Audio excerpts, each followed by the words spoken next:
आप लोग आज हम पढ़ने वाले हैं मैथ की दूसरी सीरीज़ में परसेंटेज प्रतिशतता। और जैसा कि आप लोग शायद जानते होंगे परसेंटेज एक इतना इंपॉर्टेंट चैप्टर है क्योंकि अपने आप में तो चैप्टर है ही। इस चैप्टर इन इटसेल्फ ऑल्सो ये आपको हेल्प करेगा बहुत सारे कॉन्सेप्ट के सवाल सॉल्व करने में, प्रॉफिट एंड लॉस के, एवरेज के, और इसके अलावा आपको बहुत सारी चीज़ें आपकी रीजनिंग में भी इसमें काम आती हैं, जैसे कैलेंडर और क्लॉक में। इसके अलावा ये आपको एलजेब्रा, मेंसुरेशन, हर जगह आपको चैप्टर मिलेगा। बहुत से ऐसे कोई टाइप के क्वेश्चन होंगे जो बहुत कॉमनली पूछे जाते हैं इन चैप्टरों से, लेकिन आप उसे नहीं कर पाएंगे अगर आपको परसेंटेज नहीं आता है तो। सो विदाउट फर्दर अडू, देर किए हुए ना ज़्यादा टाइम वेस्ट करते हैं, हम चालू करते हैं। हम एज ऑलवेज मैं हमेशा बिल्कुल बेसिक से लेके और फुल कॉन्सेप्ट पढ़ाऊंगा किसी भी लेवल एग्जाम तक के लिए। तो अभी हम बिल्कुल कॉन्सेप्ट बिल्डअप करेंगे। परसेंटेज आगे कैसी होती है, परसेंटेज होता क्या, प्रतिशतता क्या है, क्या होता है प्रतिशतता पर 100, क्या मतलब होता है इसका, तो हम उसको बिल्कुल चालू करते हैं बेस से। पहला क्वेश्चन है 3/8 के कितने प्रतिशत के बराबर होगा। 3/8 कितने प्रतिशत के बराबर होगा। तो सिंपल सा कौन तरीका है, हम इसमें 100 का इंटू करेंगे और ये हमारे परसेंटेज में आ जाएगा। यही किसी रेशनल नंबर को परसेंटेज में या परसेंटेज को रेशनल नंबर में चेंज करने का तरीका होता है। 87.1.2% कितने के बराबर होगा, यानी इसको हमें रेशनल नंबर में निकालना है। तो इट विल बी 175/2। हम इसको थोड़ा सॉल्व करेंगे तो इंटू 1/100 कर देंगे, क्योंकि परसेंटेज का साइन लगा हुआ है। परसेंटेज का साइन मतलब होता है इंटू 100, तो उसको हम इंटू 1/100 करके फिर यहाँ से हम 7/8 इसको निकाल लेंगे। परसेंटेज का साइन मतलब होता है 1/100। तो तीसरे क्वेश्चन पे आते हैं। 848 का 6.16:1/4% और 248 का 12:1/2% से कितना अधिक है। यानी 848 का 6 से 1/4%, 248 के 12/1/2% से कितना अधिक है। तो ये भी कोई खास नहीं है, बहुत सिंपल सी कैलकुलेशन है। 7th 8th स्टैंडर्ड की लेवल वाली कैलकुलेशन है। 848 गुणा 1/16 बराबर 53। 248 गुणा 1/8, हमने इस परसेंटेज को सॉल्व कर लिया, 1/16 हो गया। 248 गुणा 1/8 बराबर 31। फिर हम इसको 53 में से 31 को माइनस कर देंगे, it will be 22। These are just concept building question, ये सब आपको सिर्फ परसेंटेज का बेस बनाने के लिए क्वेश्चन है। 42 का 56 कितना प्रतिशत है। 42 56 का कितना प्रतिशत है। How much percentage is 42। How much percentage of 56 is 42। 42/56 into 100, जो कि हो जाएगा 75%। 3% 5% का कितना है। How much percentage of 5% is 3%। 3%/5% into 100, that is 60%। Now हम किसी एक प्रॉपर क्वेश्चन पे आते हैं। अब कॉन्सेप्ट तो हो गया। किसी विद्यालय में 308 विद्यार्थी हैं, लड़कियों की संख्या लड़कियों से 40 अधिक है, तो लड़कों की संख्या लड़कियों की संख्या का कितना प्रतिशत है। सो there are 360 students in a school, and number of boys are 40 more than number of girls. Then how much percentage of girls number of girls is number of boys. So not a very big deal, और काफ़ी आसान question है ये। Boys हमारे हैं x+40, अगर हम लड़कियों की संख्या x मान लेते हैं तो बॉयज़ होगा हमारा x+40, एंड देन टोटल हमारा 360 है, जो भी होगा x+40, दैट इज़ 2। हम इसको फर्दर सॉल्व करेंगे तो ये हो जाएगा 2x = 320, देन x = 60। ये नंबर ऑफ हमारा गर्ल्स आ गए, जैसा कि हमने माना था। नंबर ऑफ बॉयज़ हमारे 200 हो जाएंगे। सिंपली हमें निकालना था कि जो नंबर ऑफ बॉयज़ हैं वो नंबर ऑफ गर्ल्स के कितने परसेंटेज हैं। 200/160, 200/160 multiply by 100, and that is 125%, 125% इसका आंसर हो जाएगा। अगले क्वेश्चन पे चलते हैं। ए का 80% इज इक्वल टू बी का 24%, एंड बी का जो 15% है वो सी का 12% है। तो हमें निकालना है A ratio B ratio C, या ए बी सी का कितना परसेंट है। ये दोनों तरह से पूछा जा सकता है। ए सी कितना परसेंट है ये पूछ सकता है, या फिर A ratio B ratio C क्या है ये भी पूछा जा सकता है। तो ए रेशियो बी हमें दिया हुआ है A/B = 24/18, that is 4/3. Now B ratio C is equal to 12/15, that is 4/5. And now A into B upon B upon C, बहुत सिंपल सा कैलकुलेशन है। हम इनको मल्टीप्लिकेशन करेंगे तो हमारा ये आ जाएगा 16/15। ये हमारा A रेशियो C हो जाएगा, क्योंकि B से B कैंसिल हो जाएगा। तो 16/15 का हम 100 से मल्टीप्लिकेशन करेंगे तो हमारा परसेंटेज में आ जाएगा 106/2/3%। जब हम 16/15 का 100 से गुणा कर देंगे तो प्रतिशत में हमारा आएगा 106 सही 2/3%। इसका दूसरा एक तरीका हो सकता है रेशियो बी रेशियो सी निकालने का, जिससे बहुत ईजी हो जाएगा। A ratio B ratio C, तो जो हमें दिया हुआ है 4:3, जो भी हमें यहाँ से निकाला सॉल्व करके, क्योंकि ए का 18% इज इक्वल टू बी का 24%, तो इसको हमने सॉल्व करके निकाला जैसे कि 4/3, तो इसी को हमने यहाँ लिख दिया 4:3, और यहाँ हम बी का रेशियो लिख देंगे 4:5, जो कि हमने यहाँ सॉल्व करके निकाला था। अब जो नंबर वैकेंट रह गई जो प्लेस, यहाँ पे हम जो नंबर बगल वाला होता है उसको बस यहाँ पे कॉपी कर देते हैं। यहाँ 3 है तो उसको यहाँ 3 कॉपी कर दिया, यहाँ पे 4 है तो यहाँ पे 4 कॉपी कर दिया, और सिंपल इसे मल्टीप्लाई करेंगे। 4 × 4 16, 3 × 4 12, 5 3 15, ये हमारा रेशियो आ गया A/B/C। अब हमें सिंपल A/C निकालना है, या AC का कितना परसेंटेज निकालना है, कुछ भी पूछे, या A/B/C पूछे, इससे आप तीनों चीज़ निकाल सकते हैं। तो AC का कितना परसेंटेज में हमें ये निकालना है, तो हमने करेंगे 16/15 × 100, दैट इज़ 106 2:3%।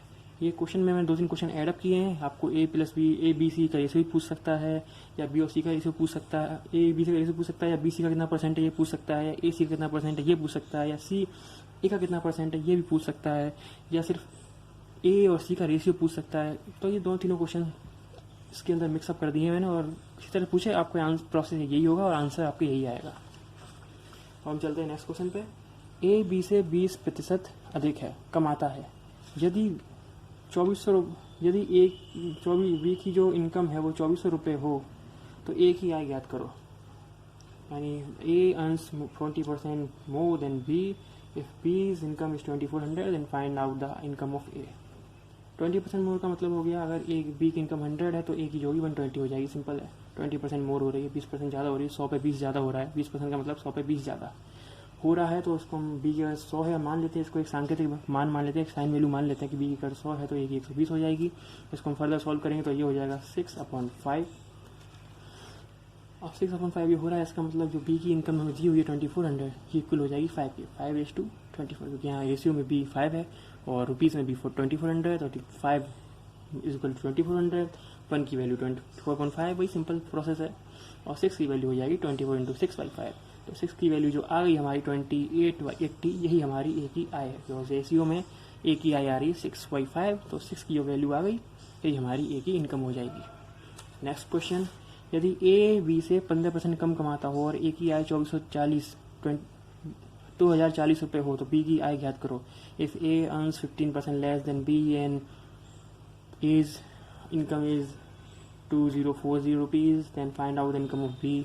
सेम क्वेश्चन है, जस्ट अब A को देखे B को पूछ लिया, B को देखे A को पूछ ले, वो ज़्यादा अंतर नहीं पड़ता इससे। यहाँ पे हम सिंपल करेंगे, 15% कम है, इसका मतलब A/B इज इक्वल टू 85/100। 100 अगर हम B की मान लें तो उसकी 15% कम हो जाएगी। सिंपल 100 हमने एक ईजी को नंबर मान लिया अपना प्रोसेस ईजी करने के लिए, तो ये जो B की आय होगी वो 85 हो गई, 85। इसको हम फर्दर सॉल्व करेंगे तो 17/20 हो जाएगा। इनकम निकालने के लिए हम बहुत ही ईजीली वही जो पहले करते हैं कि B कितने का 85% है, हमें ये निकालना पड़ेगा इसमें। या हम इसको ऐसे कर सकते हैं कि अगर 85 की वैल्यू, जैसे कि हमने ऊपर किया था, 85 की वैल्यू 2040 है तो 1 की कितनी होगी, फिर B की कितनी होगी, वो 3 स्टेप लेना कोई मतलब नहीं, क्योंकि वो 5वीं 6वीं क्लास का सबसे स्टैंडर्ड की कैलकुलेशन है। वो ऑब्वियसली कोई अगर CGL या CHS की प्रिपरेशन करता है 5-6वीं क्लास पढ़ के आया हो तो ऑब्वियसली मैं कंसिडर करूँगा कि इतना आप जानते हो। तो B की वैल्यू हम इस तरह से निकाल लेंगे, 2040 × 100/85, दैट इज़ 2400। अब हम चलेंगे अपने नेक्स्ट क्वेश्चन पे। दो संख्याएं तीसरी संख्या से क्रमशः 30% और 37% कम है। पहली संख्या दूसरी संख्या से कितना प्रतिशत कम है? ये क्वेश्चन बहुत कॉमन है, ये बहुत अलग तरीके से पूछा है। कभी 4 संख्या होती हैं, कभी 3 संख्या होती हैं, कोई सी भी कम या कोई सी भी ज़्यादा कर दी जाती है। तो बस अलग अलग तरीके से क्वेश्चन को पूछते हैं। कई बार डिजिट चेंज हो जाएंगी, परसेंटेज चेंज हो जाएंगी, तो कि 3-4 संख्या हो सकती हैं, कभी दूसरी पूछ लेगा, कभी पहली पूछ लेगा, कभी थर्ड पूछ लेगा, पर कॉन्सेप्ट यही होगा। तो इस क्वेश्चन को बहुत तरीके से बनाया जा सकता है। दो संख्याएं तीसरी से क्रमशः 30% और 37% कम है, तो पहली संख्या दूसरी संख्या से कितनी प्रतिशत कम है? तो तीसरी कंपेरिजन किया जाए तो सबसे पहले हम तीसरी संख्या को मान लेते हैं। जो थर्ड नंबर है वो हमारा 100 है, हमें बहुत ईजी से डिजिट मान ली, इससे कैलकुलेशन हमारा ईजी हो जाएगा। और जो पहली संख्या हुई वो 30% कम है, इसका मतलब वो 70 हो जाएगी, ये 30% कम थी। और क्योंकि ये संख्या जो है ये 37% कम है, तो ये हो जाएगी 63। अब उसने पूछा है कि जो पहली संख्या है दैट इज 70, ये 63 का से कितना % ज़्यादा है, कम या अधिक। क्वेश्चन में लिखा हुआ है कम या अधिक। तो हम सिंपल बहुत ईजी, कितना परसेंट ज़्यादा है, इससे 7 ज़्यादा है, 7 ज़्यादा है, साफ साफ दिख रहा है। 70 में 63 अपॉन 63 इंटू 100 परसेंटेज निकालने का बहुत सिंपल तरीका है। किसको किसके परसेंटेज में निकालना है उसको अपॉन में लिख के और आप 100 से मल्टीप्लाई कर दीजिए, सिंपल इसके परसेंटेज निकाल लेंगे, यही हमारा आंसर हो जाएगा। अगले क्वेश्चन में चलते हैं। ए का 20% बराबर बी का 25% बराबर तथा बी का 40% बराबर सी का 25% हो तो ए सी का कितना प्रतिशत कम या अधिक है। बहुत इजी क्वेश्चन है, कोई खास चीज़ नहीं है, बस इसमें ए और बी का रेशियो दिया हुआ है 25 इसको हम लिखेंगे A B A upon B में 25/20 हो जाएगा, सॉल्व करेंगे 5/4 हो जाएगा। बी और सी को भी हम ऐसे सॉल्व करेंगे 35/40 7/8 और ए और सी को निकालने के वही दो तरीके पिछले बार पहले क्वेश्चन की तरह, या तो हम इसका मल्टीप्लिकेशन करें तो उससे हमारा ये निकल आएगा 35/2 या इससे और अच्छा कॉन्सेप्ट जो है ये है जिसमें हम ए और बी का रेशियो लिख लेंगे और बी और सी का रेशियो निकलेंगे। जो चीज़ यहाँ पर ब्लैंक कोई जगह रह जाएंगी, ब्लैंक्स रह जाएंगी, यहाँ पर हम बगल वाले क्वेश्चन जो हमारा नंबर होगा उसे कॉपी कर देंगे, सिंपल इसका मल्टीप्लिकेशन करेंगे और हमारा रेशियो निकल आएगा। और इसके बाद हम कुछ भी निकाल सकते हैं कि ए बी का कितना परसेंट है, बी सी का कितना परसेंट है, या ए बी से कितना ज़्यादा है, सी ए से कितना ज़्यादा है, कुछ भी निकाल सकता है। ए और सी का रेशियो कितना है, जो भी पूछा वो आगे निकाला सकता है, ये क्वेश्चन को डिपेंड करता है। इस क्वेश्चन में पूछा है कि ए सी का कितना प्रतिशत कम या अधिक है, तो उसको निकालने के लिए हम करेंगे जो ए का रेशियो है 35 और सी का रेशियो 32 है, तो यहाँ हम करेंगे 35 - 32 अपॉन 32 इंटू 100, जो कि हमारा आंसर आ जाएगा। आगे सॉल्व करने के बाद 9:3/8%। पहले क्वेश्चन में चलते हैं। ए से बी 20% अधिक कमाता है तो बी से ए कितना प्रतिशत कम कमाता है। ये क्वेश्चन बहुत तरीके से पूछा जाता है। यहाँ इनकम हो सकती है, खाना पीने की चीज़ हो सकती है, मार्क्स हो सकते हैं किसी के जो नंबर पाए हों, या कुछ भी हो सकता है। लेकिन ये कॉन्सेप्ट होता है कि अगर एक वैल्यू किसी कितनी ज़्यादा है तो दूसरी वैल्यू कितनी परसेंट कम होगी। ये क्वेश्चन अलग तरीके से पूछे जाते हैं। तो अगर 20% ज़्यादा है तो बी का 100 मगर मान लें, ये हम इजी वैल्यू सांकेतिक मान अगर रख लें तो जो ए का होगा 160 हो जाएगा, रेशियो होगा 6:5। यानी ये एक, जैसा कि यहाँ हम देख सकते हैं कि जो ए है वो बी से 1 ज़्यादा हो रहा है, तो 1 ज़्यादा है 6 पे, जो 1 ज़्यादा है वो 6 पे, उसको हम इंटू कर 100 करेंगे तो हमारा आंसर आ जाएगा 16:2/3। अगले क्वेश्चन पे चलते हैं। चीनी के मूल्य में 10% की वृद्धि हो जाती है, एक व्यक्ति खपत कितनी कम करे कि मूल खर्च अपरिवर्तित है। यानी महंगाई बढ़ती है तो चीनी का शुगर के जो प्राइसेस हैं वो 10% इंक्रीज़ हो जाते हैं। तो एक कोई पर्सन है जो अपनी फैमिली में उसने कंजप्शन जो है उसे कितना कम करे ताकि उसकी जो एक्सपेंडिचर है वो उसमें कोई चेंज ना हो। सिंपल सा क्वेश्चन है। अब हम चीनी के मूल्य को पहले मान लेते हैं 100 एक ईजी नंबर होता है कंसिडर करने के लिए, उससे परसेंटेज में बहुत सॉल्व होता है कि परसेंटेज का मतलब ये परसेंट प्रति 100, तो उसके अगर हम 100 मानेंगे तो हमारे लिए काफ़ी ईजी हो जाएगा। तो जो पहले 100 था उसमें 10% की वृद्धि हो रही है, यानी बढ़ के +10 होके 110 हो चुका। लेकिन हमें अपना जो परिवार का व्यक्ति है उसे खर्चा उतना ही रखना है, 100 का ही खर्चा रखना है। तो यानी अब उसको 10 जो उसका कंजप्शन है उसे 10% कंजप्शन कम करना पड़ेगा, यानी 10 रुपये का उसे कंजप्शन जो है कम करना पड़ेगा। अब 10 रुपये उसे जो कम करने पड़ेंगे वो उसे करने होंगे 110 के रेस्पेक्ट में। अब ये जो प्रतिशत निकलेगा 110 के सापेक्ष निकलेगा। तो 10/110 इंटू 100 दैट इज 9:1/11। इसको बहुत तरीके से पूछ सकता है। कभी चीनी का मूल्य हो सकता है, यहाँ पे कभी आगे मैं बताऊँगा बहुत तरह क्वेश्चन बनते हैं। कभी किसी व्रत की त्रिज्या और क्षेत्रफल आ जाता है, कभी किसी त्रिभुज का क्षेत्रफल आ जाता है, कभी किसी आयत का क्षेत्रफल, कभी किसी वर्ग का क्षेत्रफल आ जाएगा। लॉट्स ऑफ पॉसिबिलिटीज आते हैं। क्वेश्चन को कई तरह से पूछा जा सकता है, लेकिन बस कॉन्सेप्ट इसका यही होता है कि कितना बड़ा है उतना ही कम कर देना है और परसेंटेज निकाल लेना है। बहुत ईजी कॉन्सेप्ट है, इसमें कोई बहुत बड़ी चीज़ नहीं है। अब हम नेक्स्ट क्वेश्चन पे आते हैं। जैसा कि मैंने कहा था कि वो क्वेश्चन बहुत अलग तरीके से बनता है, तो यहाँ उसी क्वेश्चन को थोड़ा और कुछ अलग तरीके से बनाया गया है कि एक आयतकार क्षेत्रफल, एक रेक्टेंगुलर एरिया है जिसका इसकी लंबाई यानी लेंथ में 12/2% यानी 12:1/2% की कमी कर दी जाती है, रिड्यूस कर दिया जाता है। तो उसकी चौड़ाई में कितनी वृद्धि करी जाए इससे क्षेत्रफल उसका परिवर्तन हो जाए। तो बहुत ईजी है ये जो मैंने भी कॉन्सेप्ट बताया कि जितना बड़ा उतना कम कर दो तो उसका परसेंटेज निकाल लो। ये एक्चुअली वहाँ लागू होता है, वहाँ अप्लाई किया जाता है जहाँ पर सिचुएशन ऐसी हो कि मल्टीप्लिकेशन हो रहा है, जैसे एरिया। अब जो आपका रेक्टेंगल का एरिया होता है वो होता है L/B, या अगर आप आप इक्विलेटरल ट्रायंगल के एरिया पे जाओगे तो होगा √3/4a², तो वहाँ भी a/a हो रहा है। या आप किसी स्क्वायर का एरिया निकालेंगे तो वहाँ भी आपको a/a मिलेगा, a² मिलेगा। जहाँ भी ऐसे मल्टीप्लिकेशन हो रहा हो, जैसे पिछली बार क्वेश्चन में हमारा चीनी और जो खपत थी उसकी जो कंजम्पशन था तो उसका भी सिंपल सी बात ये है कि अगर आपको एक्सपेंडिचर निकालना है तो आपको प्राइस इंटू कंजम्पशन करना पड़ता है, वहाँ भी एक मल्टीप्लिकेशन हो रहा है। जहाँ भी से मल्टीप्लिकेशन बनती है वहाँ पे आप ये कॉन्सेप्ट लगा सकते हो, और इसमें बहुत सारे तरीके क्वेश्चन बनाए जाते हैं। और अगर परसेंटेज का क्वेश्चन आता है, परसेंटेज के 2 या 3 क्वेश्चन किसी भी एग्जाम में आराम से आ जाते हैं, उसमें से एक ये टाइप होता ही होता है। कोई भी एग्जाम हो, ये टाइप में से क्वेश्चन बना के थोड़ा बहुत अलग आगे पीछे करके घुमा के क्वेश्चन पूछा ही जाता है, ये बात तो पक्की है। तो एल जो है लंबाई है, उसको लेंथ है, उसको कम किया गया है 12:1/2, यानी 100 - 25/2। इसको आप सॉल्व करेंगे 175/2 हो जाएगा। हाँ, तो यानी 175/2, और इसको अगर हम और फर्दर सॉल्व करें तो ये 200 से 175 कर दिया गया। इसका मतलब इसको 25 जो है कम कर दिया गया, 25 इसको रिड्यूस किया गया है। तो अब हमें 25 ही इसको बढ़ाना होगा ताकि इसका एरिया जो है उतना ही बना रहे। तो अब 25 जो बढ़ेगा वो 775 के एस्पेक्ट में बढ़ेगा। जो 25 की वृद्धि दोबारा हमें करनी होगी उसके क्षेत्रफल को समान बनाए रखने के लिए, वो अब 175 के सापेक्ष होगी। तो 25 over 175 × 100 दैट इज 100/7, और इसको आप सॉल्व करेंगे तो डिवाइड देगा, आप सभी जानते हो ऑब्वियसली। तो 14 सही 2/7, 14:2/7 इसका आंसर आ जाएगा। इतनी वृद्धि आपको करनी होगी रेक्टेंगल के चौड़ाई यानी वृत्त में, तब उसका जो एरिया होगा वो अनचेंज रहेगा। अगले क्वेश्चन में चलते हैं।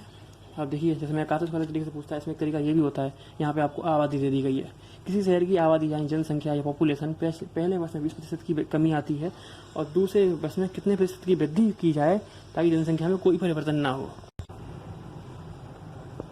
जैसा कि मैंने कहा था कि ये क्वेश्चन बहुत तरीके से पूछा जाता है, तो ये इसका एक और तरीका है। मैंने कहा था कि वर्ग में, आयत में, रेक्टेंगल है, सर्किल, यहाँ भी मल्टीप्लिकेशन का कॉन्सेप्ट लगता है। जहाँ भी मल्टीप्लाई हो रही होती है 2 डिजिट या 2 यूनिट्स या कोई क्वांटिटी, वहाँ पे ये कॉन्सेप्ट लगाया जा सकता है। तो यहाँ पर भी यही हो रहा है।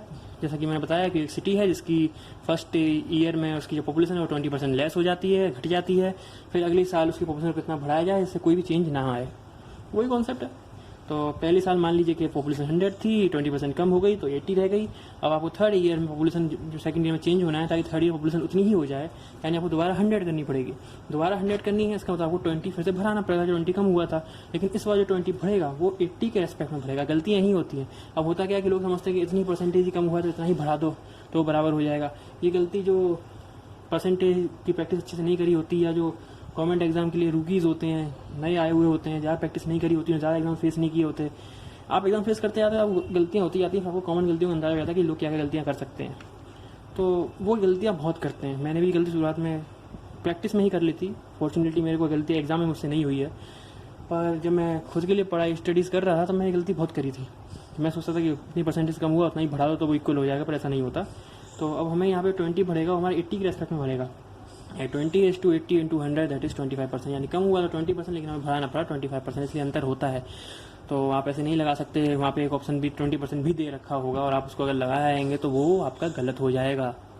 इस क्वेश्चन को पूछे जाने का एक और तरीका है, इस कॉन्सेप्ट को एक तरीके से पूछ लेते हैं। इसमें मशीन का मूल्य दे दिया जाता है, किसी मशीन का प्राइस दे दिया जाता है। वो कभी बढ़ता है, कभी घटता है, कभी कभार 3 बार बढ़ता है, घटता है। तो ये एक अलग सा कॉन्सेप्ट है थोड़ा। तो इसमें क्या दिया हुआ है, किसी मशीन के मूल्य में 2 वर्ष में क्रमशः 12% और 15% की वृद्धि होती है। तो मशीन में कुल कितने प्रतिशत की वृद्धि हुई। अच्छा, यहाँ पे बहुत सारे लोग क्या करेंगे, एक में 12% बढ़ा, एक में 15% बढ़ा, तो 2 साल बाद हमारा हो जाएगा 27%। तो आप 27% भी ऑप्शन दे रखा होगा और आप 27% का वो ऑप्शन टिक कर जाएंगे, that will be a wrong answer. और आपको मोस्ट प्रोबेबली अगर नेगेटिव मार्किंग कुछ पेपर में है, जो कि मोस्टली पेपर में होती है, तो आपका वो क्वेश्चन गलत होगा, साथ में कोई एक क्वेश्चन को लेकर और मरेगा वो। तो फ़ायदा नहीं है इस तरह के क्वेश्चन, सुसाइड बॉम्बर्स होते हैं, इस तरह के क्वेश्चन बहुत खतरनाक होते हैं। नेगेटिव मार्किंग से खासतौर पर बचना चाहिए। और इसमें ऐसा नहीं होता कि 15% बढ़ रही है, इसको आपको सॉल्व करने का एक तरीका होता है। पहले इसको एक ये फार्मूला है x + y + xy × 100, ये इसका एक फार्मूला होता है x + y + x × y/100, यानी जो पहले साल वृद्धि हुई है, फिर दूसरे साल वृद्धि हुई है और फिर उसके बाद x × y/100 इस फॉर्मूले से निकालना पड़ता है। तो हमका आंसर आएगा 28.80%। अच्छा, हम ऐसा क्यों करते हैं, इसका एक सिंपल सा कॉमन सेंस है, बहुत सिंपल सा कॉमन सेंस। कि किसी चीज़ के मूल्य अगर 112 है, 100 है, तो पहले वर्ष में वो 112 होगा। फर्स्ट ईयर में उसमें 12% की वृद्धि हुई, इन सेकंड ईयर में जो 15% बढ़ेगा वो रेस्पेक्ट में बढ़ेगा जो 12% की बढ़ी हुई वैल्यू है वो, ना कि वो वैल्यू जो बेसिकली पहले ईयर थी। That is a huge difference. इसीलिए ये 1.8 का डिफरेंस आता है, क्योंकि ऐसा नहीं है कि एक साल 12 बढ़ा, एक साल 15 बढ़ा, टोटल 27 बढ़ जाएगा, ऐसा नहीं होता। जो आपकी सेकंड ईयर जो आपकी वैल्यू बढ़ रही है वो एक्चुअली उस वैल्यू से में 15% एडअप हो रहा है जो ऑलरेडी 12% बढ़ी हुई है। The value which is 12% already increased there second increment is happening in the same value, so that is the difference. इसको इस फॉर्मूले से करना पड़ता है और इसका एक बेसिक मैं समझता हूँ कि फॉर्मूला आखिर बनता कैसे है। तो उसका तरीका ये है कि इसको आप बेसिक से कर सकते हो, ऐसे कि x है तो उसमें पहले 12% की वृद्धि हुई तो इंटू वन अपने 112 माफ़ किया, गलती कर दिया मैं, 12% की मालूम वृद्धि हो रही है तो 112 इंटू 100 इंटू 115/100 करोगे तो कुछ सॉल्व करोगे तो उसका फाइनल आंसर आएगा। फिर आपका ये x इंटू समथिंग आएगा, फिर उसको माइनस x करोगे तो उसको x के रेस्पेक्ट में निकालोगे, फिर इंटू 100 करोगे। तो इतने से अच्छा एक बहुत सिंपल सा कॉन्सेप्ट फॉर्मूला होता है जो कि बहुत कॉमन है। ये परसेंटेज का सबसे इम्पॉर्टेंट कॉन्सेप्ट है, जिसमें सबसे ज़्यादा क्वेश्चन आते हैं। ये बहुत इंपॉर्टेंट फार्मूला है, ये आपको याद करना ही करना है, दिमाग में रखना ही रखना है अगर परसेंटेज क्लियर करना है तो। क्योंकि अगर परसेंटेज का कोई क्वेश्चन एग्जाम में आता है तो 90% चांस होते हैं कि सबसे पहला जो क्वेश्चन दिया जाएगा वो इसी कॉन्सेप्ट से दिया जाएगा, इसलिए कॉन्सेप्ट को आपको याद करना ही करना है। अब हम चलते हैं अपने अगले क्वेश्चन पे।